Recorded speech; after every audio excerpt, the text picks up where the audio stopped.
నేర చరిత్రుడని ఆయనే సర్టిఫికెట్ ఇచ్చేస్తాడు. వాళ్ళ మీడియా ఉంది కదా, బాకాలు వస్తుంది, ఈ మమ్మల్ని అందరినీ నేరస్తులని చూపెడద్ది, ఇది ఒక వ్యూహంగా చేసుకొచ్చాడు ఆయన అని చెప్పుకొచ్చారు. ప్రజలు గమనిస్తారు అనేసి.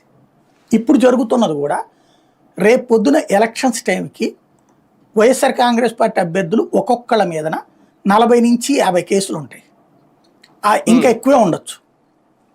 అప్పుడు ఈనాడు, జ్యోతి రాస్తాయి, ఆ 4 మీడియా దాని మీద డిబేట్లు పెడతాయి.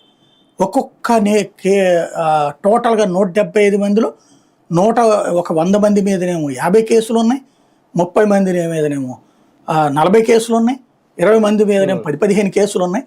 ఇలా మొత్తం 175 మందిని నేర చరిత్రలనే తీసుకొచ్చి పెట్టాడు. అంటే విధ్వంస పాలన మళ్ళీ తీసుకొద్దాం అనుకుంటున్నాడు, రాక్షసుడు అని చెప్పాలని అనుకుంటూ చేస్తున్నట్టుగా కనబడుతుంది ఇక్కడ. మొన్నే అన్నారు కదా బాబు గారు, నేరస్తుల ముసుగులో రాజకీయ నాయకులు నేరస్తులు ముసుగేసుకుని అలాంటి వాళ్ళని ఎలా రాణిస్తారని అన్నారు కదా. అదే కదా, అంటే అదొక స్ట్రాటజీ ఆయన చేసేది ఎప్పుడు కూడా, అదొక స్ట్రాటజీ అనమాట.